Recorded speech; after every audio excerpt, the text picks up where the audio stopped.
संगीता, अरे ओ संगीता, कहाँ है तू, जरा नमक तो लाना। जैसे ही सासू माँ की आवाज संगीता के कान तक पहुँची, मैं नमक डाल वापस जाने ही लगी कि माँ, सासू माँ बोली, बेटा तुझे कितनी बार कहा है कि एक डिब्बी में जरा डाल कर रख दिया करो ताकि जब भी मुझे जरूरत पड़े मैं खुद ही ले लूँ। बार बार तुझे आवाज लगाकर बुलाना मुझे भी अच्छा नहीं लगता, लेकिन तू है कि मेरी सुनती ही नहीं। तब आपसे सासू माँ बोली, लेकिन संगीता बिना कोई जवाब दिए हल्की सी मुस्कान दिए चली गई। पिछले 7 सालों से उनकी इस आदत से बेखबर ना थी संगीता। पहले बुरा लगता था उसे कि उसकी बनाई हुई हर सब्जी में सासू माँ की सुई नमक पर आकर अटक जाती थी। कई बार नाराजगी भी दिखाई संगीता ने, परंतु ज्यादा बोलना उचित नहीं समझा। आखिरकार घर की बहू जो ठहरी, यही बात अगर बेटी बोल दे तो कोई दिक्कत नहीं होती, परंतु बहू की कोई भी बात बार बार कहने पर क्लेश का कारण अवश्य बन जाती है। यही सोच अपनाने चुप रहना ही सीख लिया था बेचारी संगीता। करे तो क्या करे, शादी करवा कर इस घर में आने के बाद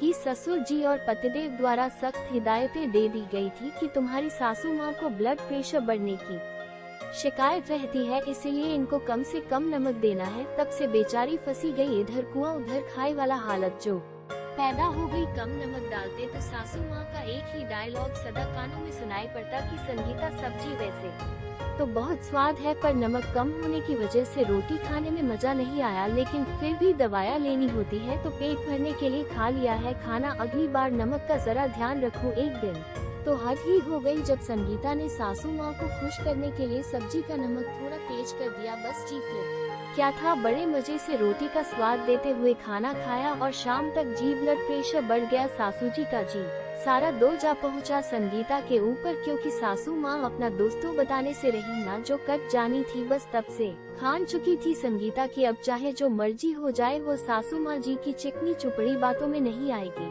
उनकी डाक खाना मंजूर था, परंतु उनको शारीरिक नुकसान पहुंचाना कतई मंजूर नहीं था। आखिरकार कहीं न कहीं उसके मन में भी अपनी सासू माँ के लिए सॉफ्ट कॉर्नर भी था, भले ही नमक के बहाने ही सही। सासू माँ संगीता से शिकायत तो करती, पर इस शिकायत में भी उसे अपनापन लगता। कभी सोचा नहीं था संगीता ने कि नमक उसके और उसकी सासू माँ के बीच की बातचीत का एक महत्वपूर्ण हिस्सा बन जाएगा। दोस्तों, ऐसी कहानी सुनने के लिए हमारे चैनल को लाइक करें, शेयर करें, सब्सक्राइब करें। Thank you so much.